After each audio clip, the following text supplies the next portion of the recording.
दिल्ली विधानसभा चुनाव होने से पहले आम आदमी पार्टी ने दलित समाज के लिए बड़ी घोषणा की है। आपके राष्ट्रीय संयोजक अरविंद केजरीवाल ने डॉक्टर अंबेडकर सम्मान स्कॉलरशिप योजना का ऐलान किया है। इस योजना के अंतर्गत सभी सरकारी कर्मचारियों के लिए यह भी योजना समान रूप से लागू होगी। अरविंद केजरीवाल ने कहा कि अगर कोई छात्र दुनिया की किसी भी यूनिवर्सिटी में पढ़ना चाहता है तो उसका पूरा खर्चा आम आदमी पार्टी की सरकार उठाएगी। दोस्तों, अभी 3 दिन पहले हमने देखा कि किस तरह से संसद के अंदर देश के गृह मंत्री और भारतीय जनता पार्टी के लीडर अमित शाह जी ने संसद में बाबा साहब अम्बेडकर का अपमान किया। जो शब्द उन्होंने इस्तेमाल किए वो शब्द तो अपमान करने वाले थे ही, लेकिन जिस लहजे से उन्होंने बोला, उन्होंने उनका मजाक उड़ाया। उन्होंने बाबा साहब अम्बेडकर का मजाक उड़ाया। उन्होंने कहा अम्बेडकर अम्बेडकर अम्बेडकर कहना आजकल फैशन हो गया है। उससे मुझे पर्सनली, मैं बाबा साहब अम्बेडकर का अपने आप को भक्त मानता हूं, मुझे पर्सनली बहुत दुख हुआ और मैं समझता हूं कि बाबा साहब को चाहने वाले करोड़ों करोड़ों लोगों को दुनिया भर में बेहद पीड़ा पहुंची उससे। बाबा साहब अम्बेडकर जब जिंदा थे तब भी अपने पूरे जीवन में उन्होंने इस तरह से, बहुत लोग उनके समय में भी उनका मजाक उड़ाया करते थे, लेकिन किसी ने सोचा नहीं था कि आज़ाद भारत के अंदर भी ऐसा समय आएगा जब कोई पार्टी और कोई नेता इस तरह से खुलेआम संसद के अंदर, आज संसद किस वजह से है? संसद बाबा साहब अम्बेडकर के संविधान की वजह से है। उस संसद के अंदर बैठ के बाबा साहब अम्बेडकर का खुलेआम मजाक उड़ाया जाएगा, किसी ने सोचा भी नहीं था।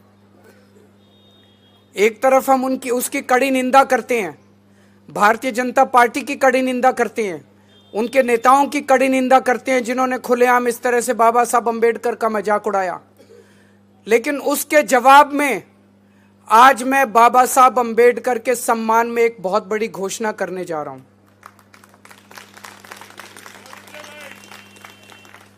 बाबा साहब अम्बेडकर ने सबसे ज्यादा तवज्जो दी थी शिक्षा को।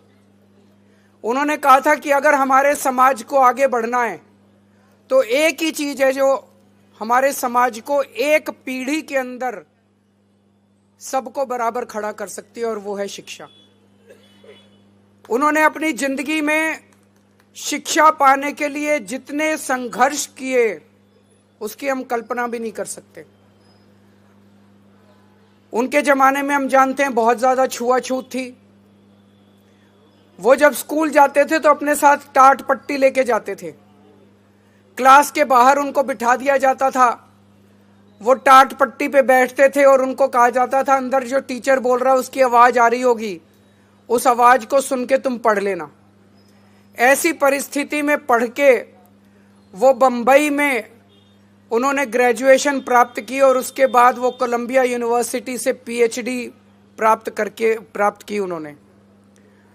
1915 में उन्होंने कोलंबिया यूनिवर्सिटी से पीएचडी प्राप्त की और उसके बाद वो लंदन स्कूल ऑफ इकोनॉमिक्स गए, वहां से उन्होंने पीएचडी की। लेकिन लंदन स्कूल ऑफ इकोनॉमिक्स में पढ़ते हुए उन्हें बीच में अपनी पढ़ाई छोड़नी पड़ी क्योंकि पैसे कम पड़ गए और उनको वापस देश आना पड़ा। फिर उन्होंने पैसे का जुगाड़ किया और फिर दोबारा अपनी पढ़ाई पूरी करने के लिए लंदन स्कूल ऑफ इकोनॉमिक्स गए, और उसके बाद उन्होंने किस तरह से संघर्ष करके देश को आज़ादी दिलाई, भारत का संविधान लिखा और देश के पहले कानून मंत्री बने, हम सब लोग जानते हैं।